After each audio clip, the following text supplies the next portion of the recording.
Benvidos de novo a esta nova xornada de desenterrar o pasado. Estamos xa no tramo final deste programa e hoxe vamos a falar da Domus do Mitreo. Este é un conxunto arqueolóxico ao que se lle poden aplicar un sinfín de calificativos. Seguramente cada un de vostedes lle poderían describirlo dunha maneira diferente, pero eu me atrevería a calificalo como excepcional. Excepcional porque non é só desde o punto de vista científico o que significa o achádego dun mitreo nestas terras do Fisterra Atlántico, sino tamén por o grado de conservación das estruturas dos restos arqueolóxicos, porque, espero equivocarme, vai ser moi difícil que en Lugo se poda dar unhas circunstancias semellantes ou parecidas a esta. Quizáis o mellor no que é a zona da Tinería, que é unha zona que está empezando a explorar, no que é esa gran parcela que está perto do aparcamento do Sanatorio da Virxen dos Ollos Grandes, e porque tamén se dan unhas circunstancias aí moi semellantes ao que é o ámbito do Mitreo, que coincide cunha das grandes valgadas da cidade, polo tanto, o recheo que se acumulou aí foi potente. Ese grado de conservación que temos de muros con máis de 2 metros de altura, con unha excelente conservación de pavimentos, de pinturas murais, etc., xa digo, é moi difícil atopalo na cidade. Tamén excepcional porque creo que desde o punto de vista do que é o rexistro estratigráfico dunha excavación en Lugo, donde se acumulen prácticamente os 2000 anos de historia da cidade, tamén vai ser moi complicado que podamos atoparnos con algo parecido. Precisamente por este motivo do recheo é polo que aí temos aglutinados, prácticamente concentrados nese solo espacio, máis de 2000 anos de estudo. E por último, diría que excepcional por o espazo urbanístico no que se atopa, perto da muralla, o que dá unha visión tamén da muralla, do cual penso que nos vai a falar tamén ampliamente o noso invitado, é porque tamén está perto do que é a catedral, un dos grandes símbolos da cidade. Por lo tanto, todas estas circunstancias é o que, insisto, o que fan excepcional este tipo de xacemento. Bueno, e como non podía ser de outra maneira, un xacemento destas características, penso que tamén marca, de alguna maneira, a carreira profesional do arqueólogo, que, como neste caso, a persona que nos acompaña, Celso Rodríguez Cao, ten a gran suerte de que caiga nas súas mãos e poder excavar e dirixir. E, polo tanto, penso que desde o momento en que isto se puxo en coñecemento, o Mitreo vai quedar ligado de por sempre á figura de Celso Rodríguez Cao, que é o seu mellor coñecedor. E, como digo, é a persona que hoxe agradecemos a súa presencia, porque sei que tuvo que facer un gran esforzo para estar hoxe aquí. Bueno, Celso é un bello compañeiro de carreira, licenciado en Geografía e Historia na especialidade de Prehistoria e Arqueoloxía pola Universidade de Santiago. A súa formación fundamentalmente nos seus inicios desarrollase principalmente na provincia de Ourense, onde participa en numerosas excavacións, no Val dos Salas, Castromao, San Cibrán das Las, San Trocado, e incluso recientemente tamén está participando moi activamente ao frente das excavacións das Burgas, en Ourense, onde tamén se están dando resultados bastante espectaculares, non? Por outra banda, tamén notoria a súa vinculación con Lugo cidade de xa fai uns cuantos anos, non só, evidentemente, por a excavación do Mitreo, sino por outra serie de intervencións que ten realizado. Incluso, recentemente, nos últimos tempos, a súa vinculación tamén está relacionada ca propia muralla, na que está participando como director dos controles arqueolóxicos das obras de rehabilitación. Vale. Por outra parte, tamén ten publicado numerosos artículos e colaborado en revistas científicas, congresos, coloquios, etc. Bueno, sin máis demora, cedo a palabra a Celso para que nos fale hoxe da Domus do Mitreo. Gracias. Vale, como siempre, agradecer a Enrique González la presentación, también agradecer al Concello de Lugo la invitación que se me hace para, una vez más, hablarles de la Domus del Mitreo, y también especialmente a Manuel y a Roberto Abraira por su dedicación y la invitación. Yo voy a hacer un recorrido. La Domus del Mitreo es sobradamente conocida por ustedes.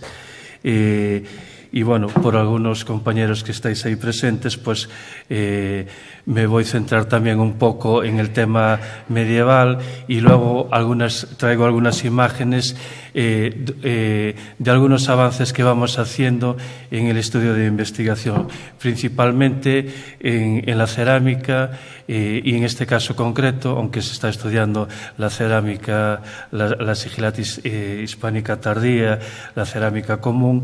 En este caso traigo concretamente la sigilata itálica, gálica y sobre todo hispánica que está ofreciendo esta investigación. Como saben ustedes, bueno, a partir de 1998-99, la Universidad de Santiago, la Vicerrectoría del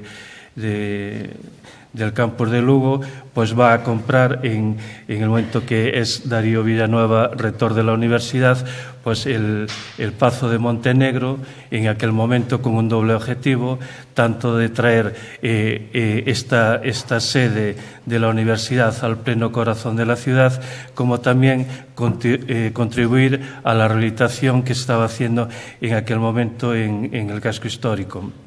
En las imágenes ahí se muestran lo que es el Pazo de Montenegro, que ya llevaba varias décadas deshabitado, incluso ahí se puede comprobar que el edificio anexo había ardido.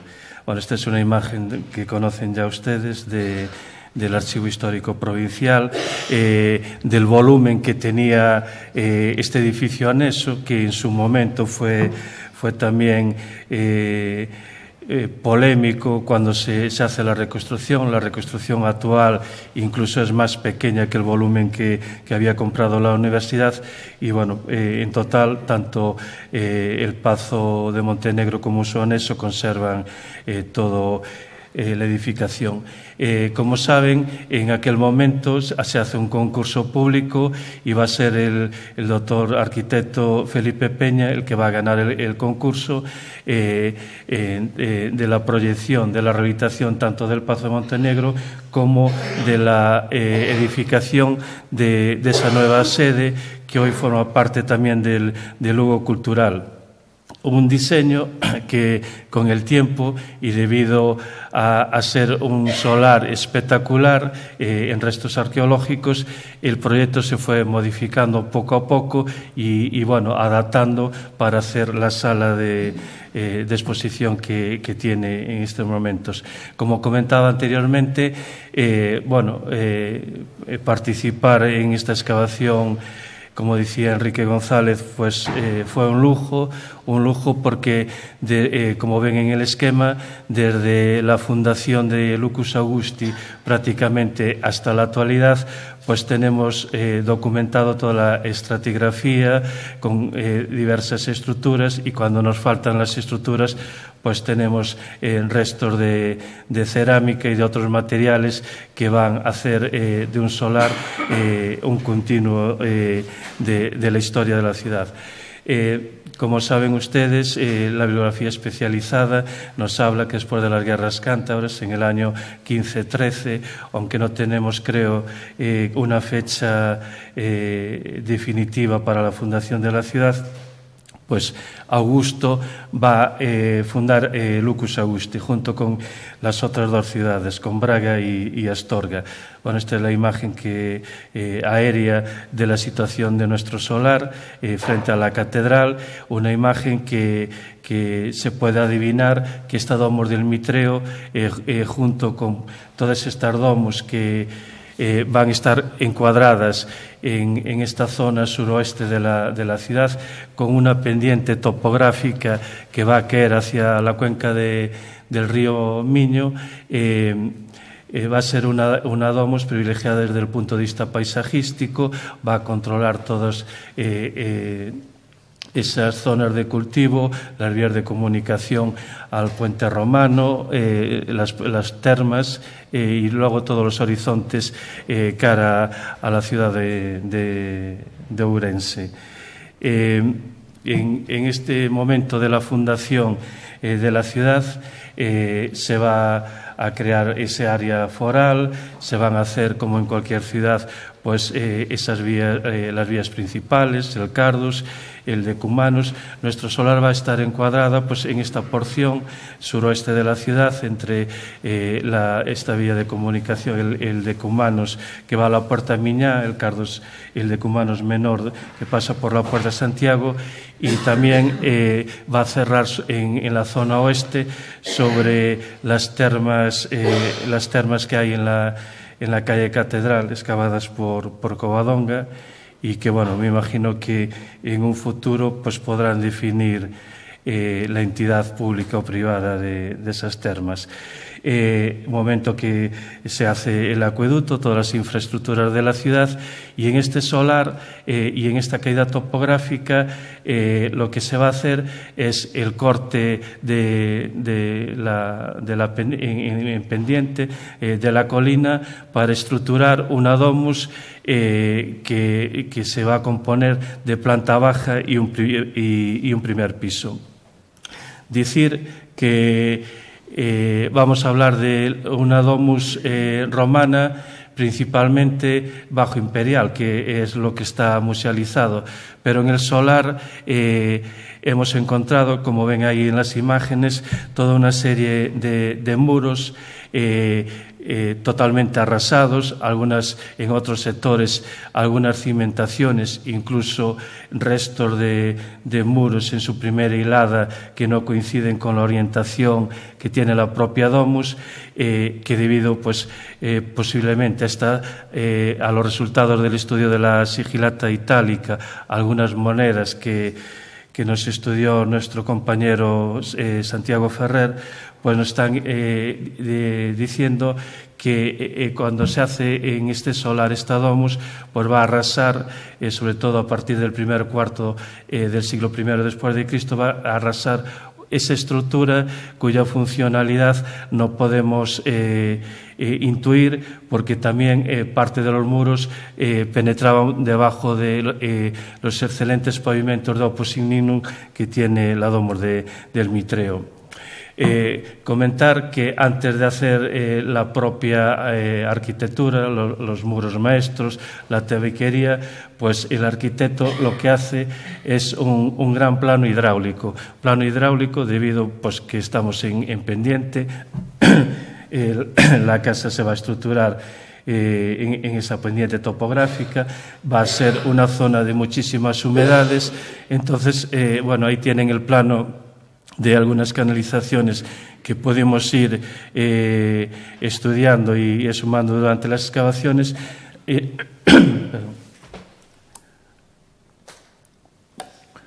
Un plano hidráulico que se va a encargar de la retirada de agua sucia, en primer lugar agua fecal, en primer lugar las canalizaciones que están debajo de esos pavimentos de los muros van a tener una dirección suroeste, mismo con la pendiente topográfica. Luego va a haber una serie de canalizaciones que van a recoger el agua de la lluvia, sobre todo en su peristilo, y luego, bueno, también va a haber una gestión del agua potable. La casa, aunque, bueno, ahí en la figura, en el plano hay una serie de pozos. Todos estos pozos no corresponden a la propia casa romana. El pozo de la casa romana lo tenemos aquí mismo en el perfil de lo que fue nuestra excavación. Este pozo es de la última casa contemporánea y este es un pozo que se hizo cuando la casa ya estaba expropiada, destruida, se rebajó en la escombrera para catar agua, y luego fue una gran sorpresa porque este pozo se colmató con 4 metros de producciones cerámicas, muchas incluso correspondientes a la actuación de Enrique González de esos hornos de la calle do Moucho.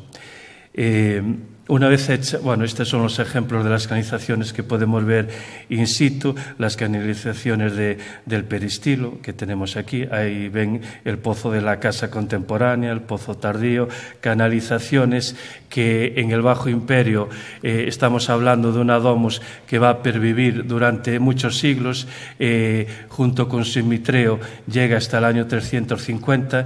El mitreo, cuando se destruye por encima, incluso tiene una serie de estructuras muy interesantes que se nos meten hacia la rampa que tenemos en la actualidad y hacia la plaza de la catedral, que el día de mañana posiblemente, amén de las infraestructuras que hay en esa zona, nos puedan dar una cronología de cierre del mitreo. Bueno, aquí ejemplos de las otras canalizaciones.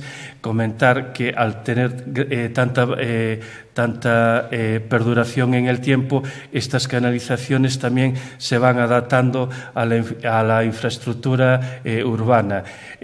Concretamente en estos espacios del Oecus y de estas estancias que en un primer momento están al aire libre, patios al aire libre, pues se van a adaptar, hay reparaciones y se van a unir a la cloaca que se hace, la que pasa por la Puerta de Santiago. Dentro de todas estas infraestructuras, una zona privilegiada en este estudio hidráulico es el patio donde está el propio pozo de la Casa Romana, con este regulador hídrico. Es un pozo que suministraba agua potable a la casa. Tiene una profundidad de 1,70, pero un manantial que todavía hoy genera bastantes problemas. Ese patio del pozo tenía toda una serie de canalizaciones. Las principales iban a este regulador hidráulico por donde pasaban tanta cantidad de agua por segundos.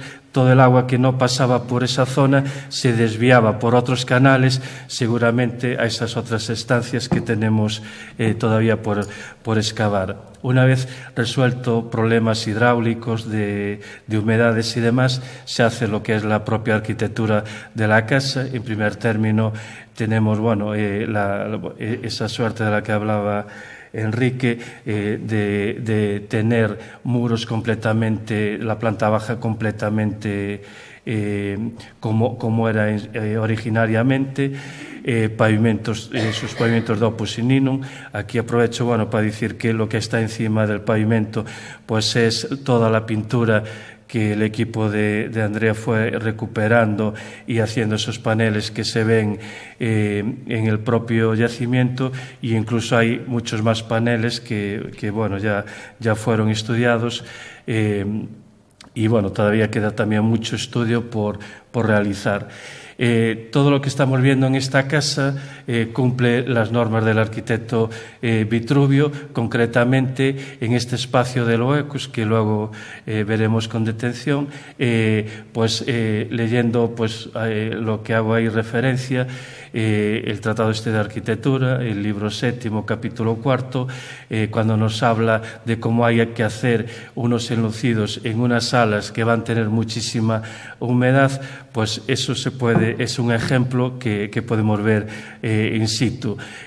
Todos estos muros de la zona del Oecus debajo llevan su correspondiente cimentación, una cimentación, unas zanjas rellenas con canto rodado. Luego se hace el propio muro, se hacen las diferentes capas de las que nos indican Vitruvio, y luego es el Oecus este gran comedor, pues está revestido, digamos, alicatado como un cuarto de baño con las tégulas, la teja esta romana, que puesta en un paramento vertical, lo que está haciendo es un tabique aislante. Luego se dan las diferentes capas y luego ya se procede a hacer la programación pictórica. Todos los restos relacionados con la pintura son restos geométricos.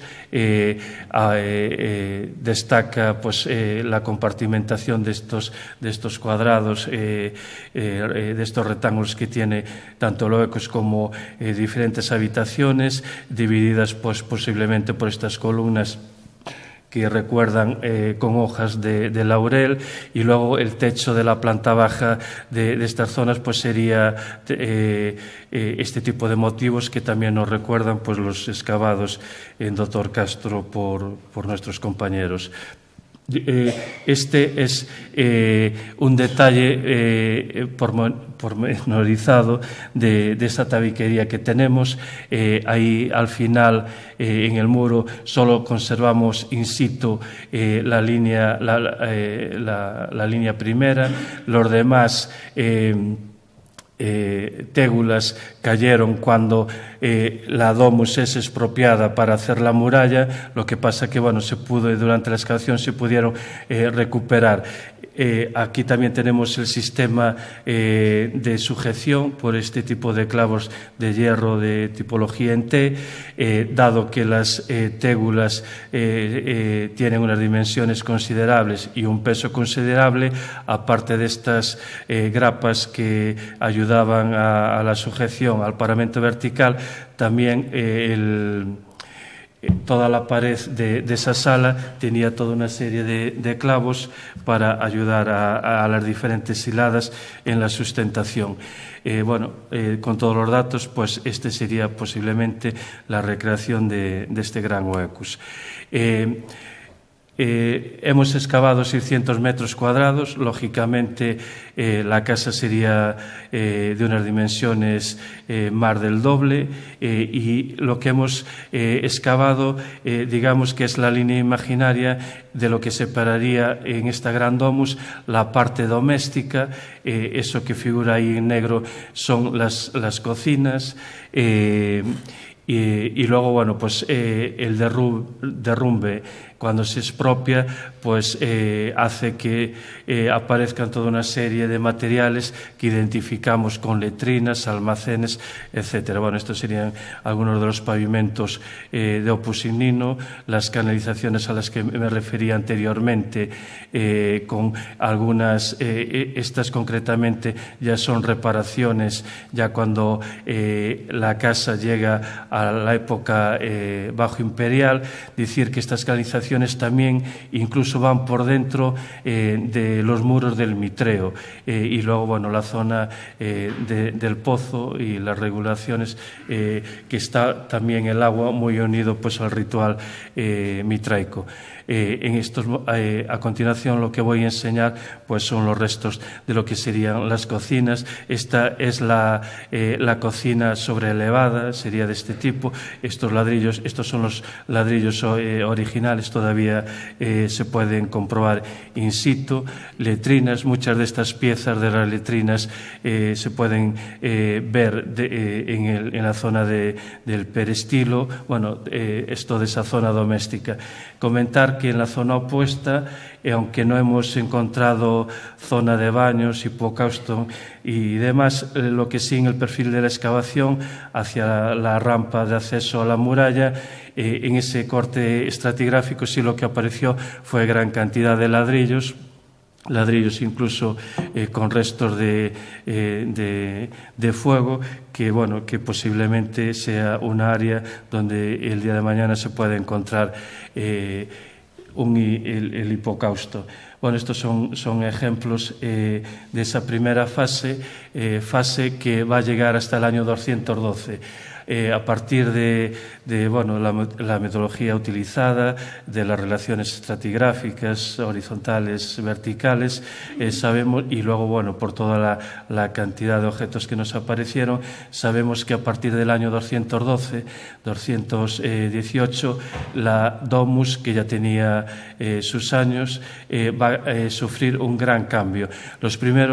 El primer siglo, los cambios que se por el estudio de los paramentos verticales que se aprecian, pues seguramente serían pequeñas modificaciones encaminadas pues al mantenimiento de la cubierta, de su estructura, pero es a partir del año 212 en que va a haber un gran nuevo diseño de la casa. Ese nuevo diseño pues va a eliminar pues la funcionalidad de muchos espacios, se va a compartimentar muchas de esas salas que teníamos anteriormente, sobre todo el oecus, un gran espacio rectangular, ahí se va a meter un tabique, se va a dividir en 2 salas, va cambiando su funcionalidad. Estas habitaciones que hay pegadas en la planta baja del mitreo son recicladas, habitaciones que también estaban pintadas, se le va a adosar todo este empedrado con su pasamanos, son escaleras que desde la planta baja y desde este espacio hidráulico comunica con un lateral del mitreo.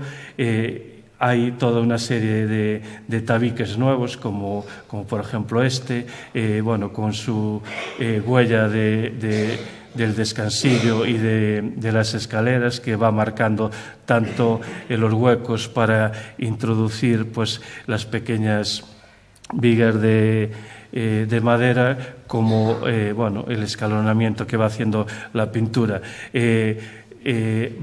Hay muchas, en planta baja, muchas de las salas que podemos observar y que transitamos por ellas anteriormente en el primer diseño de la casa serían mucho más amplias esas puertas. Lo sabemos porque durante la excavación pues, fueron remodeladas en este momento de principios del siglo III con escaleras, que sus primeros escalones eran de losas de pizarra, luego en madera, y que hay muchos detalles de estos que la musealización o el equipo de musealización de la propia Domus no tuvo en cuenta y eliminó. Pero sí nos quedó toda la documentación.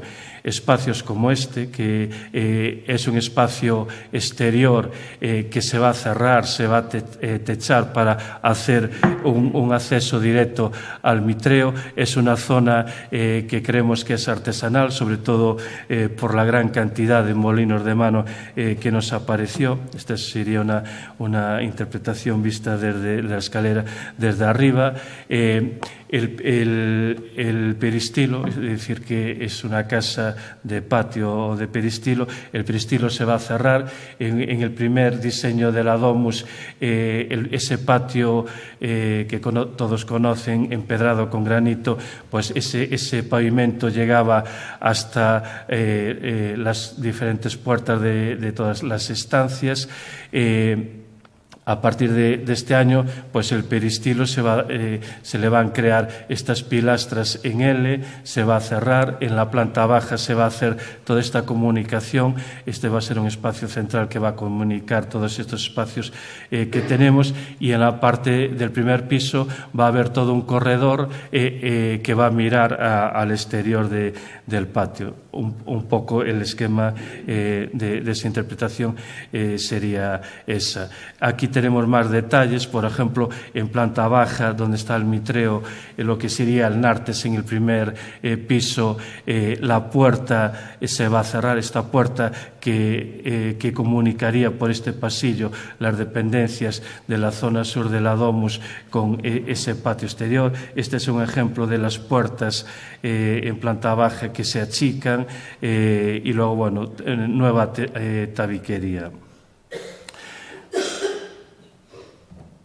Todo este nuevo diseño y esta gran redistribución y compartimentación del espacio se hace, creo que por 2 motivos. Uno, principalmente, por la creación en el primer piso del mitreo. Está ahí señalado en rojo. No todos los muros pertenecen al mitreo. Es un mitreo, sabemos que es un mitreo debido a su planta y a su gran epígrafe que ha salido casi in situ, y luego también por todo el material que apareció. Es una arquitectura cerrada. Tenemos el material desde el año 212, está totalmente esta arquitectura cerrada, es una arquitectura dentro de la propia arquitectura de esta domus, está totalmente cerrada y nos va a llevar hasta el año 350, es decir, que también es excepcional la gran perduración del mitreo de Lugo. Bueno, ahí tienen una imagen que está en todos los mitreos, que es la imagen de la tarautonía. ¿Qué había antes de que surgiera el mitreo? Pues, por un lado, había estas cerámicas, todas estas cerámicas que están depositadas en el Museo Provincial de Lugo, estas cerámicas localizadas por Vázquez Seijas, esta tipo de ollita que tenía ese grafiti que en su momento y en la biografía, pues, Vázquez Seijas interpretaba como un tema de Mitra. Y luego, esta que ya conocen, encontrada en las excavaciones de Rodríguez Colmenero, creo que era La Batalla. Estaba en una posición secundaria, fue publicada por Enrique Alcorta, una vasija, una crátera. Hay muchos paralelos de estas en museos de Germania, en Berlín, en otras zonas. En el momento de la publicación, Alcorta ya intuía una funcionalidad ritual, y va a ser el profesor Muñoz García Vaso, creo, el que en uno de los artículos de vasos mitraicos y demás, pues en aquel momento habla de que posiblemente en Lugo pueda haber un mitreo. Creo que una década después fue cuando apareció nuestro mitreo. Estamos hablando de Mitra, y decir que es una religión oriental. Las primeras referencias que tenemos es del año 1380, cuando reyes asiáticos, junto con una serie de tribus, los Mitanni concretamente, pues hay un acuerdo entre estos reyes, y donde como dios de los pactos, de los contratos, empieza a aparecer la figura de Mitra. Es un dios y un culto de procedencia de la zona de la India, de Irán. En la India, pues Mitra, que está relacionado pues con la claridad, con el cielo, está asociado a ese panteón de dioses que hay en esa zona, con la diosa Varuna, que significa oscuridad, tierra. En la zona de Irán, Mitra pues va a ser el dios de los contratos, de los juramentos. Está asociado a otra diosa, Anaíta, que es una diosa de la fecundidad, del amor. Mitra en la zona de Irán pues está relacionado pues con el estamento guerrero. Es un dios que asegura las victorias a sus fieles, y luego también es patrono pues de toda una serie de guerreros, nobiliarios y de la zona de Irán, que tenían en aquellos momentos, en el segundo milenio antes de Cristo, pues toda una serie de cultos de carácter secreto, y luego con la reforma de Zaratustra, pues intenta en la zona oriental eliminar pues gran cantidad de dioses, hacer un nuevo panteón. Este panteón pues va a estar a la cabeza pues esta diosa Magna, que es la diosa creadora de todas las cosas. La importancia de Mitra en Oriente va a ser que va a formar parte también de ese panteón. En estos momentos, pues en la zona de Persia, pues va a simbolizar el coraje, la fortaleza, el combate, y luego es un dios que va a estar asociado pues en este interpretatio con Apolo y con Hermes. En todos los mitreos la parte principal es donde la cabecera, donde va a estar la estatuaria. Ahí hay miles de ejemplos en escultura, en bajo relieve, en pintura. La escena principal pues es ese sacrificio del dios persa ataviado pues con ese gorro frigio, con su capa, matando al toro. Sobre toda la mitología, el simbolismo de todas estas figuras que ya son estudiadas a partir del siglo XVI, aunque en ese momento no se sabe que se está hablando de mitraísmo, simplemente se estudia una serie de esculturas. Hay gran cantidad de estudiosos y de corrientes interpretativas en el tema mitraico, pero bueno, uno de los grandes estudiosos va a ser Frank Koopman, el que va a hacer y recuperar pues todo la epigrafía, escultura mitraica, a los que le van a salir continuar Vermasaren, o bueno, aquí en España pues el profesor Jaime Alvar.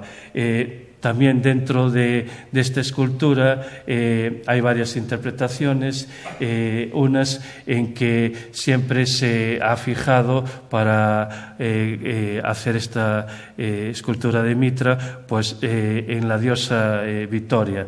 Estos son ejemplos, por ejemplo, del arco de Trajano, o toda una serie de vajillas de plata aparecidas en la zona del Vesubio, donde muestran a esta diosa Victoria pues en algunas escenas matando al toro, en otras matando a ciervos. Luego hay toda una serie a esto volveremos a continuación, una serie de investigadores que también hablan de que se consolida esta figura principal del sacrificio mitraico pues con otros ejemplos de dioses o héroes matando pues a diferentes bestias, como podemos tener un montón de ejemplos en el repertorio.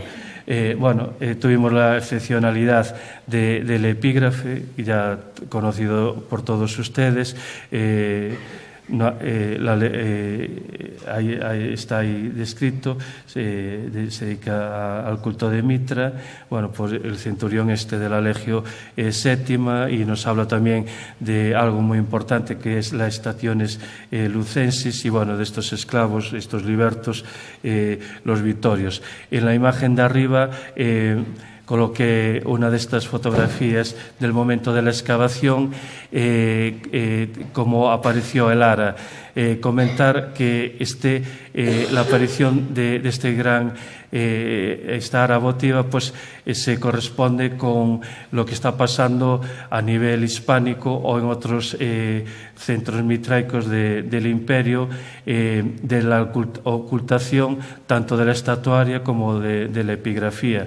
En el caso de Lugo, aunque hay una destrucción a partir del 350, hay una serie de objetos que hay una intencionalidad que lleguen a nuestros días. En el caso de Lara fue depositada con mucho cuidado, se rebajó parte del pavimento originario que tenemos en el Mitreo, que es un pavimento que nos recuerda esa cueva donde se realiza el mito de la taurotonía de Mitra.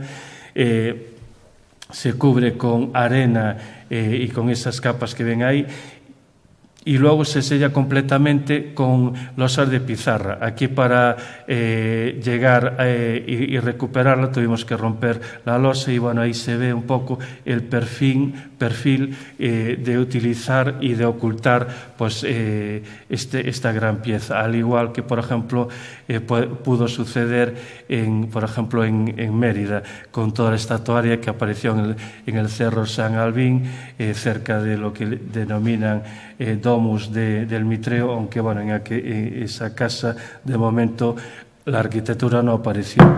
Decir que nuestro Mitreo está ahí señalado dentro de lo que sería esta gran posible domus. Es un Mitreo privado, y un Mitreo nace como privado, pero que luego va a perdurar durante muchos tiempos.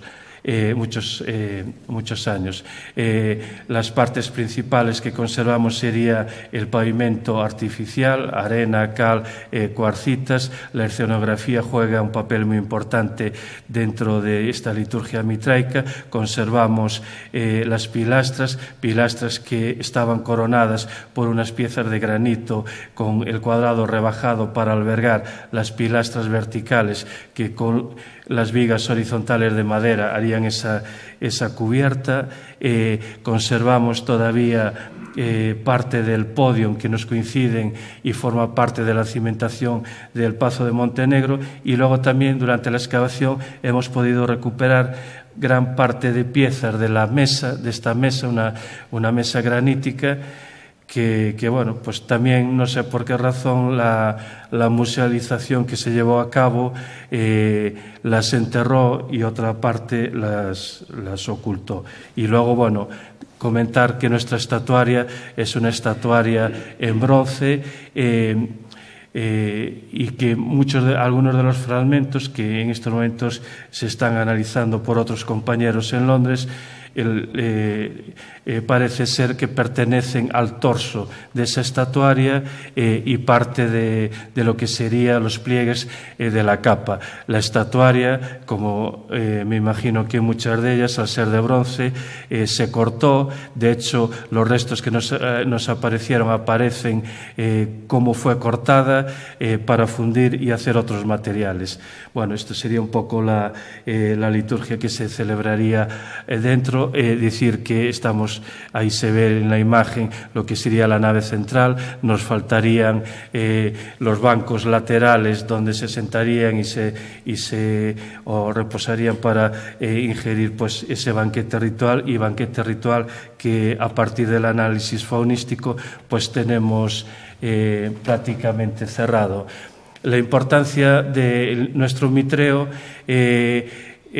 pues radica en que hoy por hoy, esta es una imagen de una alumna del profesor Abascal sobre mitraísmo en el Imperio.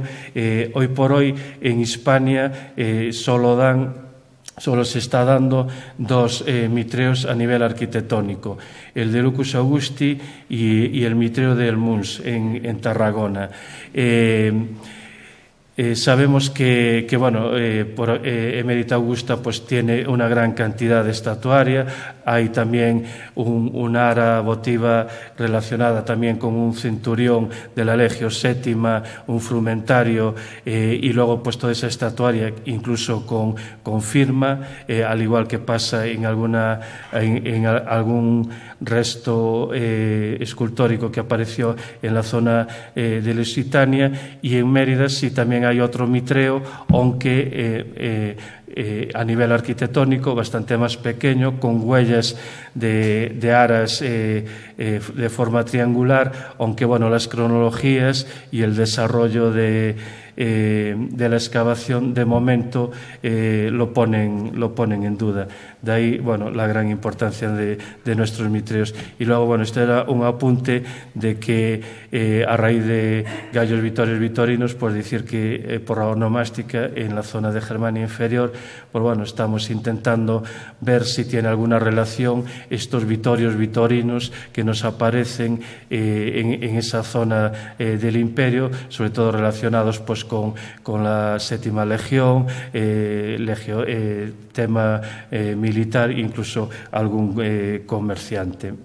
Bueno, comentar de que nuestra casa perdura, como señalaba anteriormente, va entrando en el Bajo Imperio, y en el Bajo Imperio, bueno, pues el momento que tenemos datado por la numismática en la década de los 70-80 y ahí en el mitreo, pues parece se va a construir la muralla, como en todas las ciudades. Estamos ante la crisis del Imperio Romano y tanto León, Gijón, todas estas ciudades se van a fortificar. La nuestra no es una excepción, y por donde los ingenieros militares trazan la línea que coincide con esta curva topográfica que habíamos hablado de caída hacia el río Miño, va a pasar por nuestra domus. Bueno, esto es un poco en detalle cómo la va a cortar, se expropia, se destruye exactamente igual que las otras construcciones que por ejemplo, Alcorta pudo ver en la Puerta Miñá o en esta zona entre la Puerta Miñá y Puerta de Santiago. Hay gran cantidad de expropiaciones para hacer la gran construcción de la muralla. Ahí tienen el detalle de cómo cortan nuestra domus y esta es una imagen de la sala donde incluso se puede ver la cimentación de la muralla, que es más amplia que la propia muralla, tanto al interior como al exterior, y la cortan justo por la zona de la parte doméstica, la zona del peristilo y las otras habitaciones, todo lo que ocuparía la ronda de la muralla, para hacer este gran sistema defensivo. Mientras se está haciendo la casa, aunque se expropia, nos queda todo lo que podemos contemplar en la actualidad, y de hecho es la explicación de que en esta gran sala de Loecus, con esas pinturas de estilo pompeyano y demás, metan este molino movido por dos personas que nos dejaron las huellas de sus sandalias en el pavimento de Opus Nino. Sirvió de intendencia porque las cocinas estaban al lado y seguramente pues se hizo comida mientras estaba la obra de la muralla. No voy a parar en la muralla porque ya fue objeto por Felipe Arias de la ponencia anterior y de otros compañeros. Decir que una vez que se acaba de hacer la muralla, se va a encalar, y es cuando nuestra domus, lo que es la cubierta y el primer piso, va a servir para volcarlo todo en la planta baja y servir de relleno. Estas son las imágenes de cómo se va colmatando, pero muy organizadamente se van tirando aquellas pilastras en L que sostenían ese primer piso en el patio. Esas pilastras son las que nos atrapan, pues esas columnas del peristilo, sus capiteles, las piezas de lo que serían las letrinas. Aquí en esta imagen podemos ver lo primero que fue cayendo, toda nuestra cubierta, muros del primer piso excavados en horizontal, y bueno, como fichas de dominó, más toda una gran cantidad de arcilla, que es arcilla que se trajo mismo de la zona del foso. El sistema defensivo no solo es la muralla, sino la zona interior del intervalo, y luego, como saben, la zona de foso, que en este tramo lo excavó en la Puerta de Santiago Roberto. A nivel de primer piso, nuestro solar se va a convertir se va a ver muralla, intervalum y mitreo. El mitreo, que era un mitreo privado, fue creado, como decíamos, dentro de la propia domus. Al tirar todo ese primer piso va a quedar exento. Es lo que va a pervivir de este gran complejo, y pervive durante esas 2 décadas que comentábamos, hasta que en el 350 se destruye. Entre el mitreo, que estaba más cerca de la catedral, y la muralla, lo que pudimos excavar fue el intervalum. Un intervalum, debajo pues tenemos todo ese primer piso, el tejado, toda esa arcilla muy perfectamente colmatada, y luego un intervalo muy bien enlosado, que se va a repetir, y vimos la comprobación ahora excavar el cubo 19 de la muralla y esa zona tan interesante de intervalo, hornos y otro tipo de estructuras. Esta sería la imagen: muralla, intervalo y mitreo. Este intervalo, en esta zona, sabemos que va a pervivir posiblemente un siglo, evaluamos un siglo por la numismática, cerámica y demás. Va a ser cortado. Es un intervalo que estaría de un poquito sobre la mitad de lo que sería la Puerta de Santiago, va a quedar inutilizado y se va a reaprovechar. El reaprovechamiento que se hace del intervalo va a servir de base de otros edificios. En ese sentido, hemos podido topografiar y sumar este edificio rectangular. Sabemos que es un edificio cultural, ya estamos hablando de un momento tardío, aparecieron cerámicas de terra sigillata tardía, hay algunas monedas que de difícil limpieza están bastante deterioradas, pero bueno, y luego esta sería la cabecera que aprovecha la propia muralla para adosar la cabecera de esta estructura cultural. Luego también se hicieron ese pozo que vimos y que cortó el enlosado del patio de la Domus del Mitreo, con la finalidad de coger agua, pero luego, como comentaba al principio, pues fue rellenado por una gran cantidad de cerámica tardía, que en parte salieron varios sellos alfareros publicados por Roberto Abraira, y que luego muchas de las producciones creo que son producciones defectuosas de la excavación de los hornos que efectuó Enrique González. Por encima de todas estas estructuras nos apareció también esta otra que de momento no supimos identificar. Es esta estructura que se adosa a la muralla. Ahí tenemos un perfil con la planta baja de la Domus, todos esos rellenos, el tema del intervalo, y luego, bueno, es decir, esta estructura que excavamos con mucho detalle, que no proporcionó ningún tipo de material.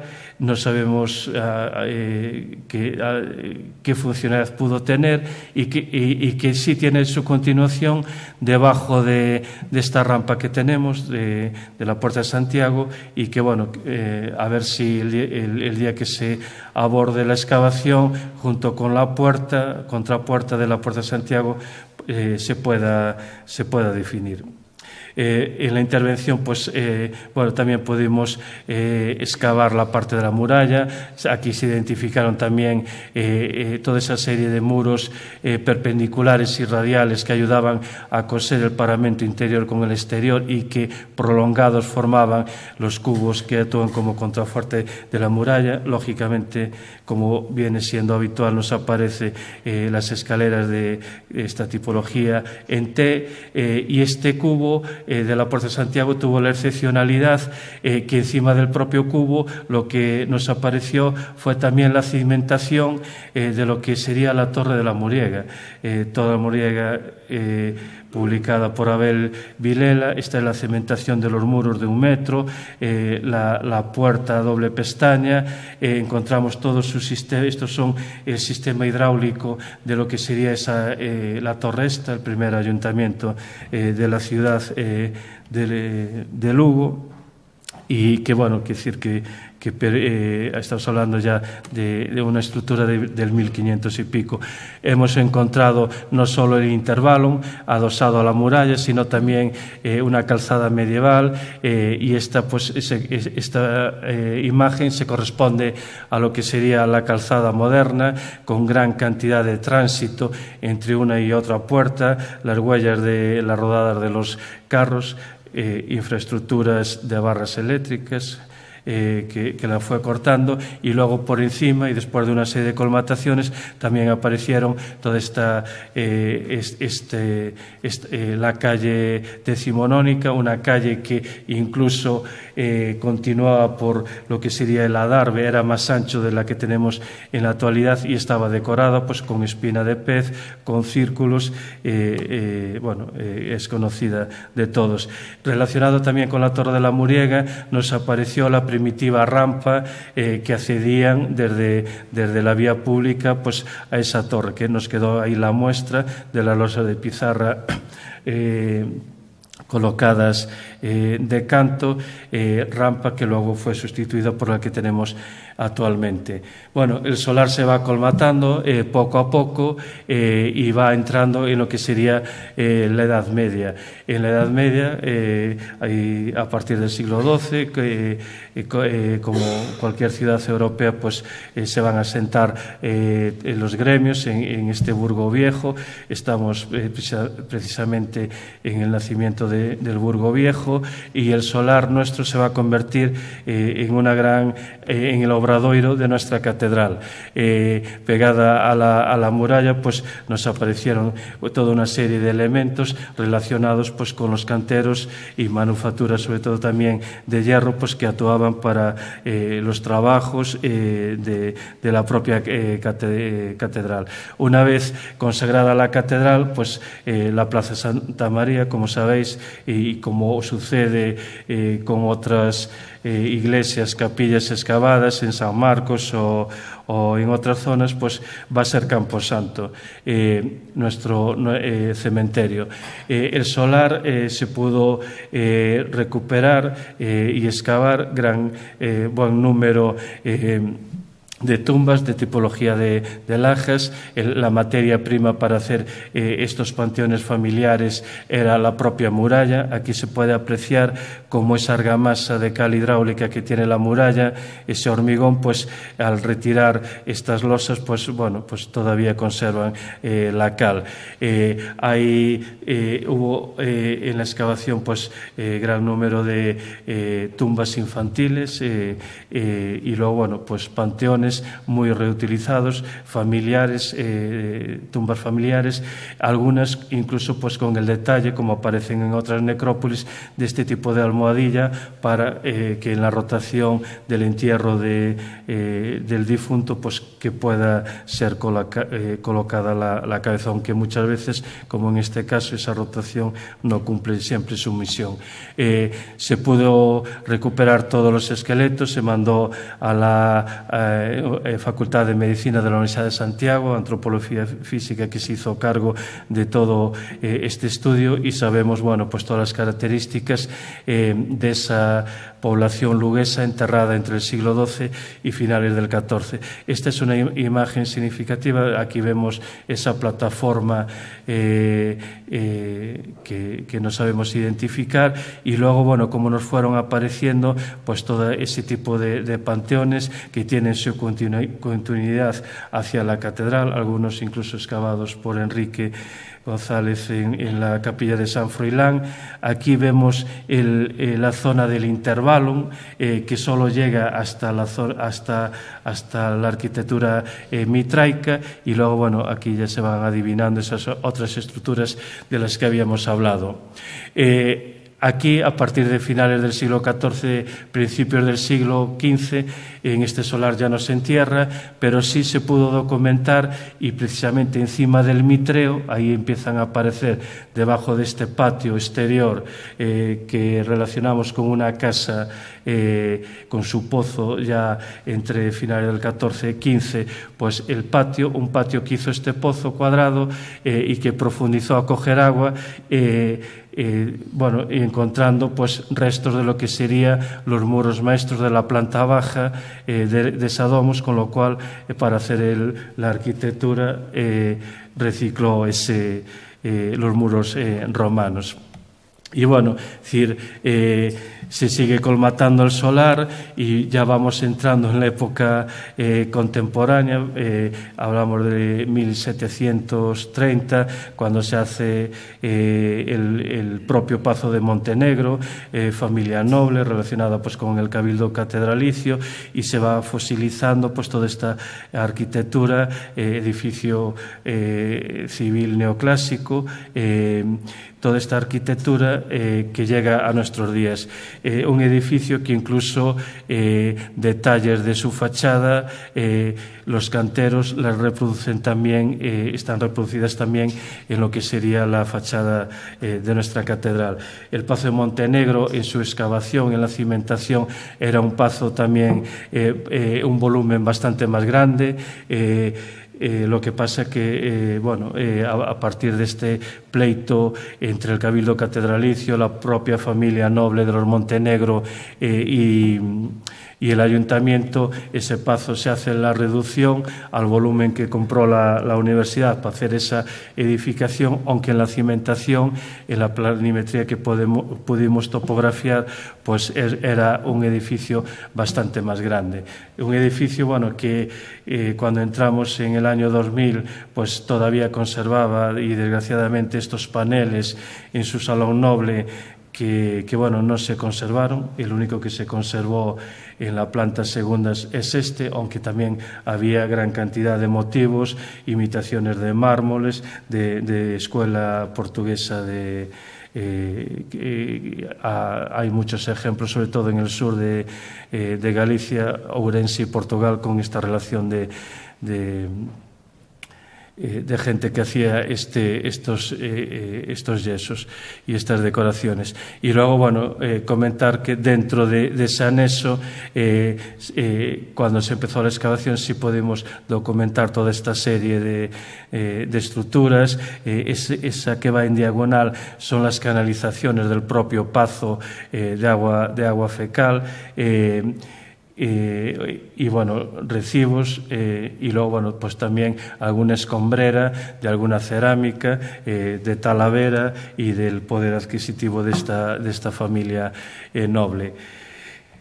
Vamos fatal de tiempo, simplemente me voy a fijar en un par de objetos que aparecieron en la Domus. Una es este anillo de cornalina, este entalle, un entalle que bueno, aunque es una pieza de unas dimensiones súper reducidas, creo que el diámetro en este sentido es de 1,5 centímetros, pero creemos que por otros paralelos que puede ser de joyería centroeuropea romana. Aquí reproduce una viga guiada por una Victoria alada, y esto pone en relación, pues, con eso que veíamos de lo militar, de la representación de la victoria, de la conmemoración que representaba las grandes batallas, del paso a su numismática, pero luego también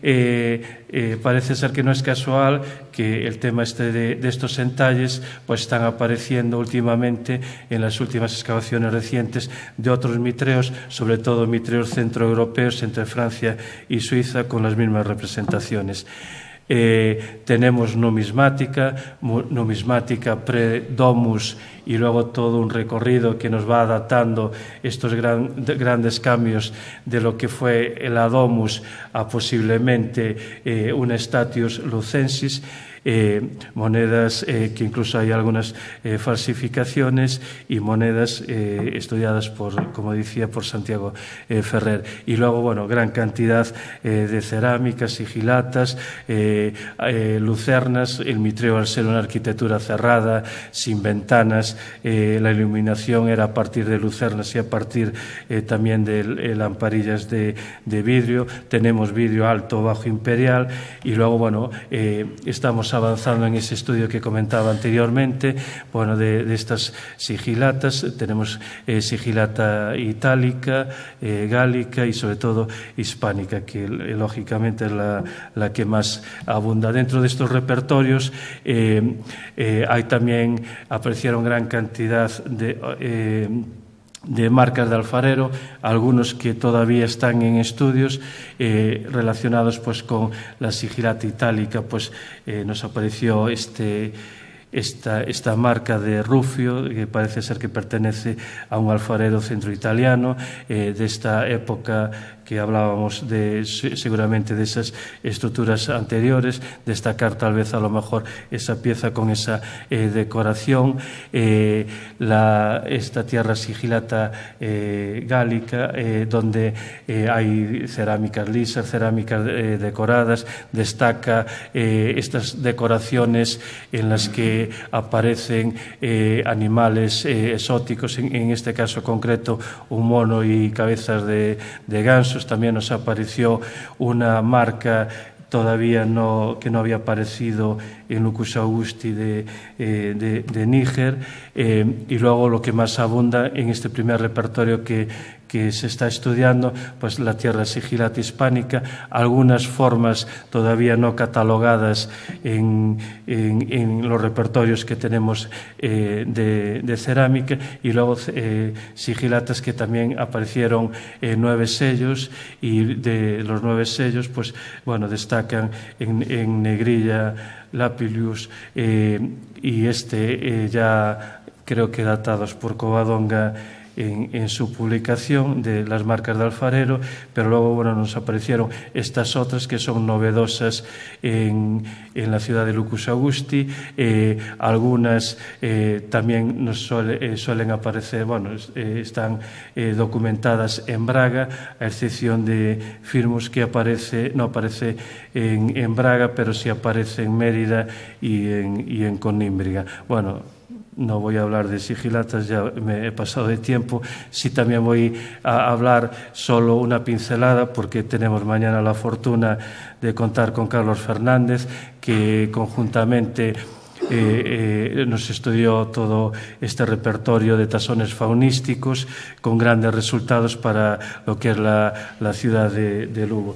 Decir que bueno, en Lugo se había estudiado pues algunas excavaciones como las de la Plaza Santo Domingo, los solares de Armañá y Batalla, sobre todo Campo Castelo, donde la excavación de Enrique González, que dio gran cantidad de tasones faunísticos, incluso temas de pez, y bueno, algunos estudios anteriores a los años 80 depositados en el Museo Provincial, relacionados con la Puerta de Santiago, que ahora podemos contextualizar debido a la estratigrafía que hemos localizado mismo en esa zona, o excavaciones de Batitales y la Alameda.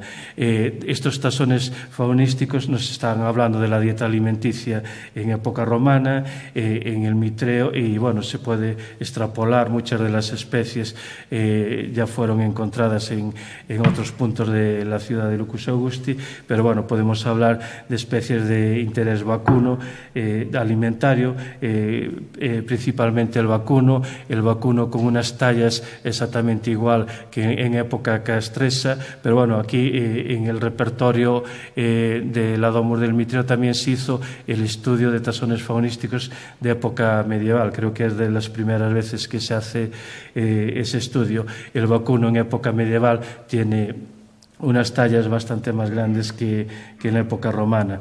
Hay presencia de porcino en la domus, animales, digamos, cochinillos. Nos está hablando del estatus de la propia casa, que vemos en muchos factores, en su pintura, en la propia casa y en otros elementos que nos fueron apareciendo. Y luego, bueno, aparecen todos estos repertorios de ovejas, cabras, aves de corral. Hay que destacar gallos, gallinas, gansos.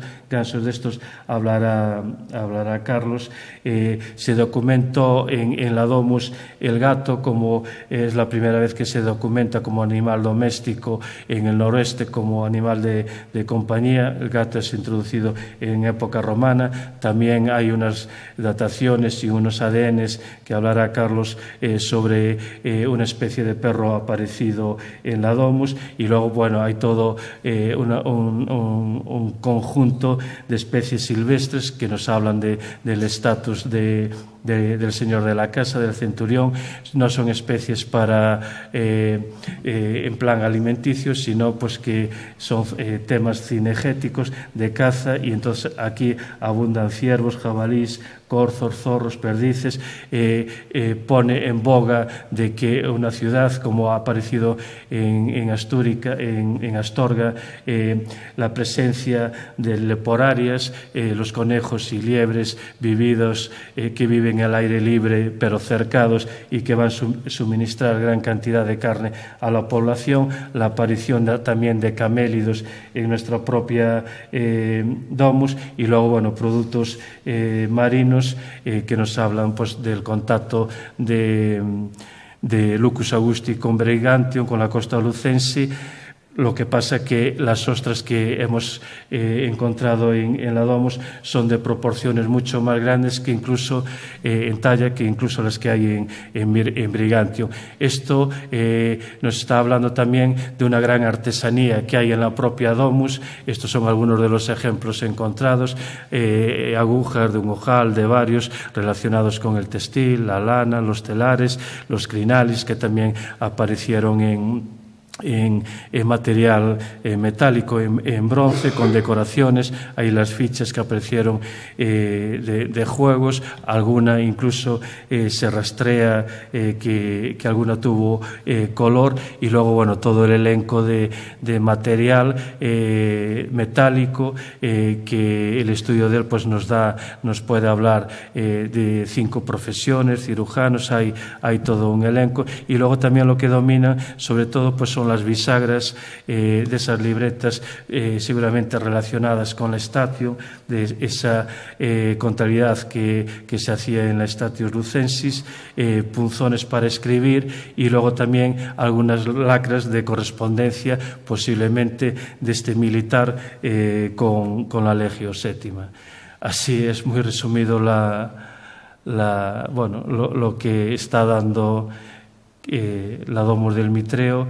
Los estudios siguen y bueno, quisiera ya para finalizar agradecer a la cantidad de compañeros que están interviniendo en esta investigación, que sin ellos imposible llegar a estos resultados, como avanzaba anteriormente Carlos Fernández, Felipe Arias, constantemente con esos apuntes maravillosos sobre epigrafía y otros detalles, Alcorta, Roberto con el estudio de la cerámica, y bueno, muchos compañeros más, Pablo Ramil con los análisis de polen que está haciendo en el Mitreo, que creo que son fundamentales, debido a que en estos mitreos están apareciendo toda una serie de especies vegetales orientales, como los que acaban de aparecer en la Domus del pavimento de colores en Ostia Antigua, y que nos hablan de esa liturgia mitraica y el consumo pues de alguna serie de plantas provenientes de la zona de Oriente. Y bueno, a todos ustedes, gracias por atenderme.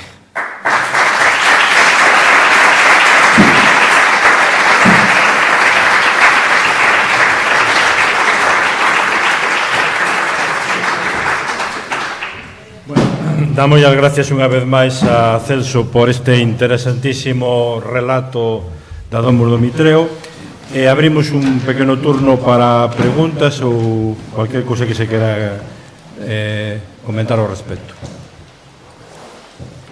Hai alguna cuestión que plantear ou alguna dúbida que aclarar? En los cimientos de la Domus se veía algún problema arquitectónico debido a un terremoto o algo similar. ¿No?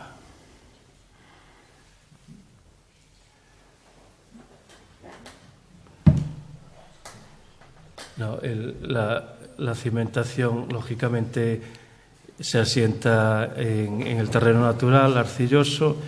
Hay algunas modificaciones, pero bueno, a nivel de paramentos verticales, con diferentes utilizaciones de argamasa, ya sea de cales, de arcillas, la reutilización sobre todo de esas ostras, dado su contenido en cal, que fueron reaprovechadas, como en otros ejemplos de la muralla y creo que en otras domos para argamasa, pero creo que no se percibió ningún tema de esos. ¿Alguna cuestión? Bueno, eu quería aproveitar por plantear alguna cuestión. Cual é a relación, ou a posible relación, entre a destrucción do Mitreo nesta época que falas do 350 e a posible presencia ou instalación do cristianismo na cidade, tendo en conta que sempre se dixo ou se cree ou se postula a hipótesis de que a primeira basílica cristiana pudera estar onde está actualmente a catedral. É dicir, hai unha relación entre a desaparición dun e a presencia do outro? Bueno, Creo que Leroux, la última vez que nos visitó, señalaba que la gran influencia mitraica en la ciudad de Lucus Augusti pues hace que la situación de la catedral esté precisamente en esa zona. Nosotros establecemos por la numismática cerámica y por ese conjunto sellado hasta el año 350, pero hay toda una serie de estructuras que nos coincide, como siempre, en el ángulo del solar del siglo IV, V, que sería muy interesante pues, para establecer una continuidad. Esa estructura que vimos cultural también era muy tardía y no sé, es cultural. Aparecieron cerámica, algunos bases de cálices que bueno, posiblemente ya sean también ensayos de una nueva religión. Claro, porque chama a atención esa ocultación, ese proceso do que foi a Ara, non? Sí, sí. No, la ocultación es intencionada y es lo que está pasando con tanto la estatuaria, epigrafía en otros centros mitraicos. Es decir, que posiblemente, no sé, decir, a lo mejor es una interpretación fácil, pero que alguien que fuera mitraico participara en esa destrucción, pues tuvo bastante cuidado en esa protección y en ese perfecto sellado del altar para protegerlo. Sí, igual por ejemplo, claro, que el acubillo de San Albuín, toda esa estatuaria de Cronos, esa estatuaria impresionante de Mérida, fue oculta tamén. Pero, bueno, hai 1000 ejemplos. No, pero eso é interesante porque, por exemplo, é o caso contrario do que pasa, por exemplo, no balneario, onde se están destruindo as aras das ninfas con a intencionalidade clara. En este caso, efectivamente, esa ocultación pode ser debida á preservación. Sí. Ahí en el balneario nuestro están rotas, hay una eliminación. Choca, por ejemplo, un poco con el de Ourense. En las Burgas tenemos una escombrera y se han sacado a la luz 5 epígrafes de Rebe a Navarego. Todo lo que apareció en ese balneario es religión, agua, pero hay una perduración con ninfas y luego, muy interesante, estos estratos que aparecen en la ciudad, aquí en el balneario, estratos medievales, porque en la excavación de las Burgas en Ourense hay una continuación también medieval y una continuación, se hablaba el otro día de que el cristianismo, este tipo de prácticas, hay bastantes publicaciones que desechan ya en época cristiana pues este tipo de costumbres de baños y tal. Sin embargo, en Ourense, y está también documentado a partir del archivo de la catedral, hay un apoyo de la catedral y del cabildo catedralicio a esas prácticas. De hecho, pues repara el balneario de hombres, mujeres en la Edad Media, y luego en la Edad Media y en este camino de peregrinación entre Braga, Ourense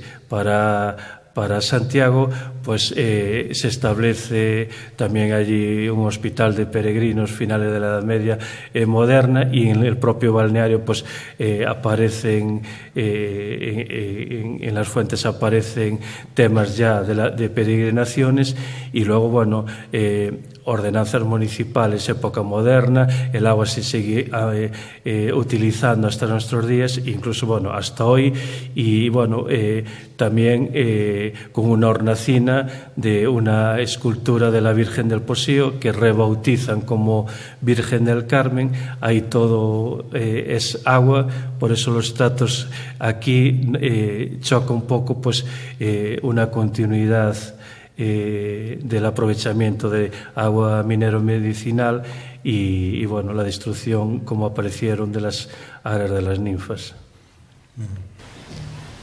A mí me surge una duda, no sé si entendí bien. Había la sensación que había hablado de que también habían encontrado como ladrillos de fuego. Entonces le quería preguntar, ¿eso tiene algo de relación como lo habitual, con la construcción, con un servicio de incendio, no, quiero decir, no me voy a explicar bien, quiero decir, esos ladrillos por su tamaño y tal como aparecieron con huellas de fuego y demás, pertenecerían a unas pilas relacionadas con un hipocausto, una zona para calentar posiblemente agua de una zona de baños que tendrá la casa en un ámbito que no hemos podido excavar. Están relacionados pues con ese tipo de hipocausto. Los otros ladrillos están in situ, pertenecen a la cocina de la Domus, una cocina que también creo que es excepcional, que el equipo de cerámica que habéis formado, Carmen Ochoa, visitaron y bueno, está sobrelevada y bueno, no es que aparezcan muchas cocinas de este tipo en este ámbito doméstico.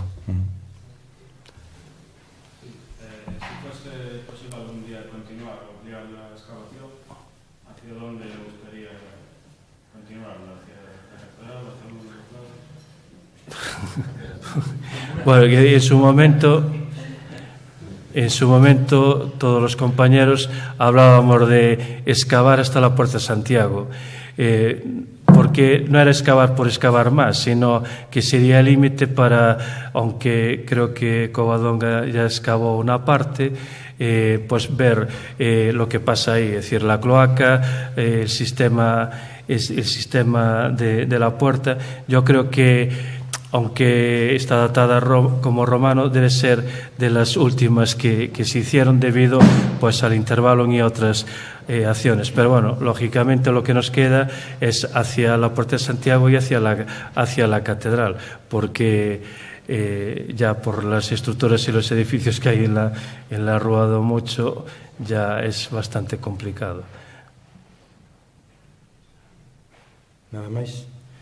Bueno, pois só me queda invitarvos a semana que ven a última conferencia deste ciclo que fixemos baixo o título de Centrando Pasado, co que remataremos a semana que ven, xa digo, onde que falaremos sobre unha cuestión que un pouco xa non ten que ver tanto ca excavación, senón co tema da xestión, do que foi ou de que é a xestión do patrimonio arqueolóxico na cidade de Lugo, e que impartirá Gonzalo Meijide, onde nos falará un pouco do punto de vista do que é a Xunta de Galicia, e eu mesmo que farei un pouco a visión do punto de vista do ámbito local.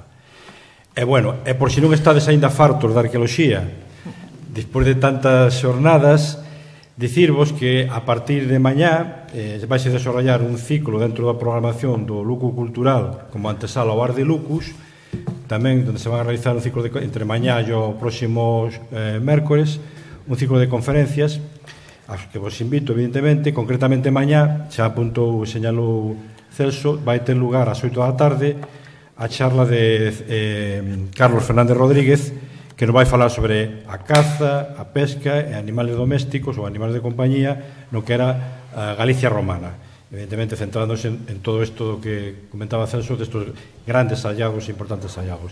Creo que vai ser moi interesante e por iso invito vos a asistir. Nada máis, moitas gracias.